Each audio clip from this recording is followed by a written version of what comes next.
Hai teman-teman, jadi hari ini kita akan menggunakan alat water pass.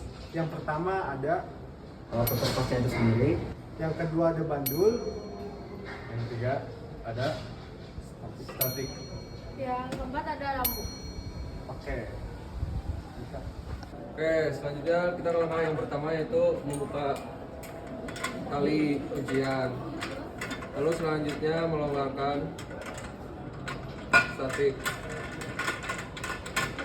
Setelah itu kita angkat, sesuaikan dengan tubuh kita masing-masing.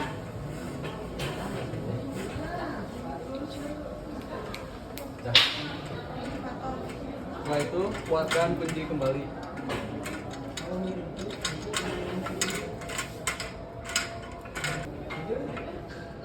Setelah kunci kuat, kita lalu buka.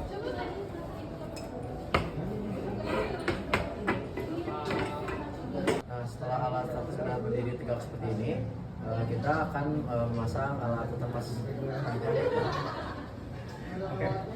Langkah pertama kita taruh si alat water pass di atas statif tersebut. Nah, setelah itu kita lakukan penguncian pada bagian bawah. Boleh maju pada bagian bawah. Nah, jika sudah dirasa pas, langsung aja dikunci, putar ke kanan dan sampai kencang. Jika dirasa sudah kencang, berarti alat statif sudah bisa dilakukan.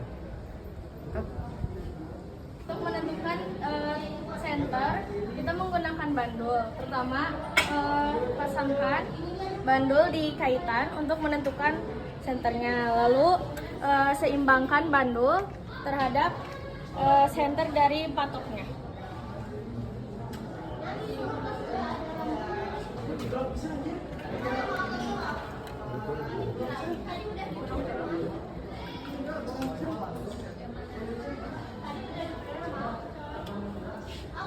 Ini adalah setelah kita melakukan pensenteran, yaitu memasang water pass dengan patok yang di bawah. Kita lakukan keseimbangan, yaitu mengatur si nivo tersebut. Nivo itu adalah gelembung yang berada di sini. Nah, nivo. Jadi posisikan si gelembung atau nivo tersebut berada di tengah-tengah. Nah, itu nivonya. Oke. Cukup. Nah, cukup. Oke, selanjutnya kita akan mengukur beda ketinggian. Jadi langkah pertama adalah kita mengukur tinggi alat tersebut. Alat water pass itu berada di ketinggian berapa? Boleh di zoom? Nah, jadi acuannya itu kepada titik tengah yang berada di sini. Nah, untuk water pass yang kita pasang yaitu berada di ketinggian 182.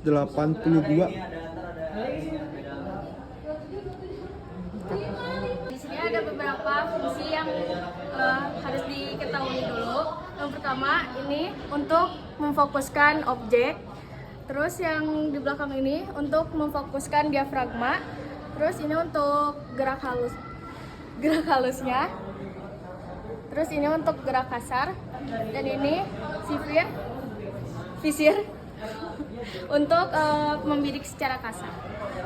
Lalu setelah itu kita akan melakukan pengukuran jarak dari alat ke rambu. Lalu juga untuk menentukan batas atas sama batas bawah. Nah, lalu kita akan meluruskan alat dengan rambu. Seperti itu. Nah, sudah lurus. Nah, setelah lurus alat ke rambu, lalu kita akan membidik dan mengatur lensanya. Akan ditemukan angka sesuai berikut. Setelah selesai, kita akan melakukan pelepasan pada setiap komponen yang sudah kita lakukan pada alat water pass ini. Yang pertama, kita lepas dulu bandulnya.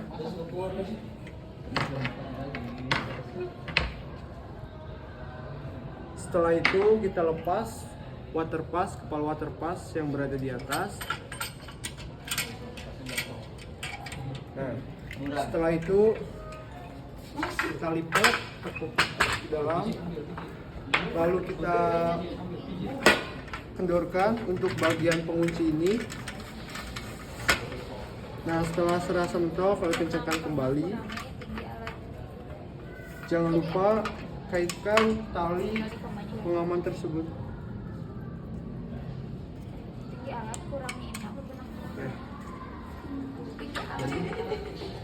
Oke, selanjutnya kita bawa. Setelah kita lakukan untuk menghitung jarak, kita yang pertama itu menentukan benang atas. Setelah itu kita menentukan benang bawah. Nah, setelah yang kita dapatkan yaitu untuk benang atas 1,241 meter. Untuk benang bawah kita dapatkan 1,205 meter. Nah, untuk menentukan jarak sendiri itu kan rumusnya benang atas dikurangi benang bawah lalu dikalikan 100. Oleh karena itu 1,241 dikurangi 1,205 dikalikan 100 hasilnya adalah 3,6 meter. Dan tadi kita sudah mengukur jarak dengan meteran, yaitu dengan menghitung jumlah keramik yang ada sebanyak 3,6 meter. Oleh karena itu yang telah kami lakukan dan perhitungan jarak sebenarnya hasilnya adalah oke, tepat yaitu 3,6 meter. Untuk menentukan beda tinggi, yang pertama kita tentukan dulu tinggi alat tersebut. Setelah kita tentukan tinggi alat tersebut berada di 1 meter 815. Untuk beda tinggi sendiri, BT dikurangi tinggi alat. Jadi hasilnya itu 1,230 dikurangi 1,815 yaitu yang sudah kita lakukan. Jadi hasilnya adalah 0,585 meter untuk beda tinggi alat tersebut. Cukup sekian tutorial cara menggunakan waterpass untuk kelompok kami. Kurang lebihnya mohon maaf. Wabillahi taufiq wal hidayah. Wassalamualaikum warahmatullahi wabarakatuh. See you next time.